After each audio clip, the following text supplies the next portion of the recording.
দাদা সংসদ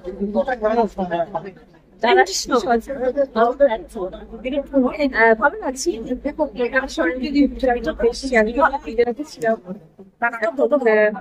জায়গায় শহরে এসেছি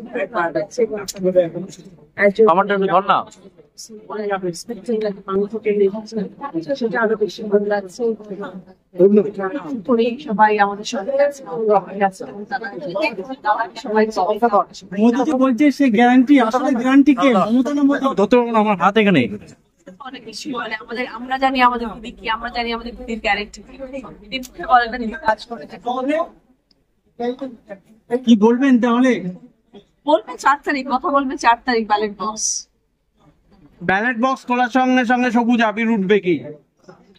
আমাদের তো সবার সেটাই ইচ্ছে এবং আমরা সবাই প্রস্তুত তার জন্য এবং সবাই তৈরি তার জন্য। এবং অনেক ওয়ার্ড তো প্রস্তুত হয়ে আছে দিদি, বলি দমদমে অনেক ওয়ার্ড প্রস্তুত হয়ে আছে যে সৌগতায় জেতার পরে বিরোধীদের লাড্ডু খাওয়ানো হবে, রসগোল্লা খাওয়ানো হবে।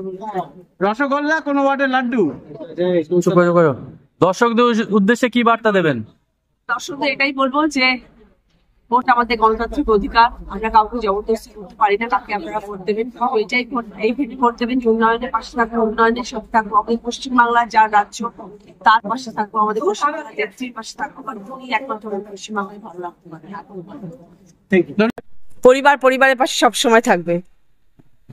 ভালো রেসপন্স। রচনা আশায় মেয়েরা ভেঙে পড়েছে, সব দিদি দিদি দিদি বলছে, আর মানুষের রেসপন্স সারা ভালো। রচনা ব্যানার্জি এসেছিলেন, অদিতি মুন্সি ছিলেন, এত কর্মীরা হেঁটেছে, এত মানুষের সাড়া পেয়েছে, খুব ভালো। নিজের প্রার্থী পুরোপুরি আশাবাদী, পুরোপুরি অবশ্যই জিতবেন। দর্শকদের উদ্দেশ্যে বলবো, আমাদের 1 জুন ভোট, লোকসভা নির্বাচন, আমাদের সৌগত রায়কে ঘাসের উপর জোড়াফুল চিহ্নে 3 নম্বর বোতাম টিপে ভোট দেবে।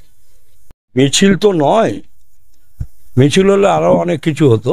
এটা হচ্ছে প্রার্থী আমাদের ওয়ার্ডে, ওনার ওয়ার্ডের যে সকল বাসিন্দা আছে তাদের কাছ থেকে আশীর্বাদ নিতে এসেছেন, তার জন্য এটা পরিক্রমা। আমরা আমাদের 25 নম্বর ওয়ার্ড, কারণ আমি বৃহত্তর জায়গায় ঘুরে বেড়াই না, এই সংলগ্ন এরিয়ার মধ্যেই আমি থাকি। আমি বলতে পারি আমাদের এইখান থেকে 200% শিওর সৌগত রায় আবার 4র্থবারের জন্য সংসদে যাবে। 2009 সাল থেকে আমরা যখন পৌর বোর্ড গঠন করি, সেই সময় থেকেই উন্নয়নের ধারা এগিয়ে চলছে, তার চলমান। যতদিন আমাদের বাংলায় মাননীয় মুখ্যমন্ত্রী মমতা ব্যানার্জি থাকবে, বাংলায় উন্নয়নের এই ধারা বজায় থাকবে, এইটুকুনি আমি বলতে পারি। এইটাই বলবো, একজন আপনাদের পায়ের ধুলো মাথায় নিয়ে বাংলা তথা বাঙালির চিন্তাধারা নিয়ে তিনি এগিয়ে চলছেন। আরেকজন বলছেন যে উনি ভগবানের পুত্র, ভগবান বলে ওনাকে জন্ম দিয়েছেন।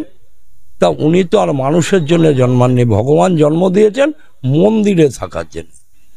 তাই উনি মন্দিরে বা যে কোনো পুণ্যস্থানে গিয়ে বসুক। এইটাই বলবো যে আপনারা সকলে আপনাদের পাশে যিনি থাকবেন, খেটে খাওয়া মানুষের পাশে থাকবে, গরিব মানুষের পাশে থাকবে, ওনাকে সমর্থন করবেন না। আপনি পুজো দিতে দক্ষিণেশ্বরে যাবেন, যেটা বাজারে হাত দেওয়া যাচ্ছে না। একটা কথা আপনাদের সবার মনে আছে, মানুষ যদি একটু নিঃশ্বাস নিতে পারে তাহলে মনে করবে যেন পেয়েছে। সেই রকম হিসাবে নরেন্দ্র মোদী চালাচ্ছে। গ্যাসের দাম 100 টাকা কম, যেখানে আপনার হলো যে তেলের দাম বেড়েছে 50 টাকা, সেখানে 2 টাকা তেলের দাম বেড়েছে, ভোজ্য তেলের 2 টাকা কম। আমরা বলছি বাবা বাবা রাজামশাই কি কমালো, কারণ আমাদের তো এই স্বভাব আছে। সোনার দাম ডবলের ওপর, বিয়ের মরশুমে 700 টাকা কমিয়ে বাড়তে আরম্ভ করেছে। যেই কমিয়েছিল আমরা বলতে গেলে ভাই এর মরশুমে 100 টাকা কমেছে, চিন্তা করলাম না, কিন্তু ডবলের ওপরে হয়ে গেছে। তাই এই হচ্ছে এই থিওরি প্রয়োগ করবার চেষ্টা করেছে। তা বাঙালি বুদ্ধিমান, বাংলার মানুষ বুদ্ধিমান, সজাগ, তারা এই ভাওতা বা এই জুমলাতে মত দেবে না। আগামী নির্বাচনে সৌগত রায় জিতছেন এবং হ্যাবক মার্চিনে জিতছেন। এতক্ষণ আপনারা দেখছিলেন নিউজ বাংলা টিভি। সঙ্গে থাকুন, দেখতে থাকুন নিউজ বাংলা টিভি।